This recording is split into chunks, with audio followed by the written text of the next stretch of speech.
and ultimately at the end of the day, like the responsibility comes to me, right? So if I feel like using, I have learned over time or drinking that there is always an escape plan. There's always an out. There's always no in any situation, whether it's a relationship, whether it's on a trip to Mexico, whether it's like, it doesn't matter what it is.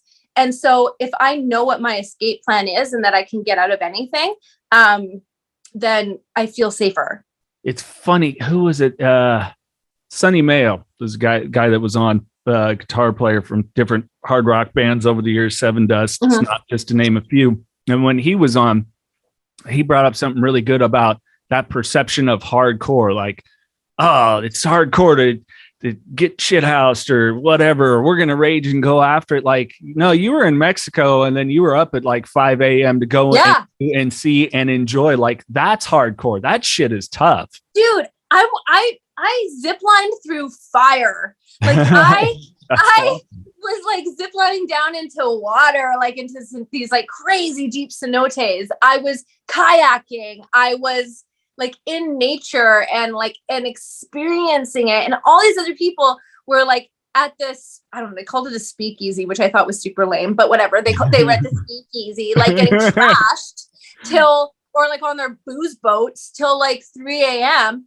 And, you know, just hung over and miserable by the pool the rest of the time, getting burnt. And I'm like, man, like I'm all for like getting a tan, but I want to be doing stuff. Like I didn't get sober or clean to just sit around and do nothing. Like I want to experience every single thing that life has to offer, because I really did. Like there was a long time that I just like lived in a basement suite with tea towels shoved into like vents and like under my doors and like my blinds closed because I thought people were coming to get me. Like I lived in a 4-block radius, right? For like a very long time, unless I was going to go see my kids who I never saw.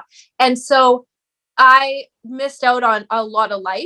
I don't ever want to miss out on that. And so my hardcore is like climbing to fucking mountains. I live in North Van, which is like mountain city. I go like going up to the top of a summit. You cannot tell me that there's nothing better than that. And just looking out and connecting to God and or source or higher power or Allah or call it whatever the fuck you want to call it. And something bigger than me, that rush, there's nothing better than that.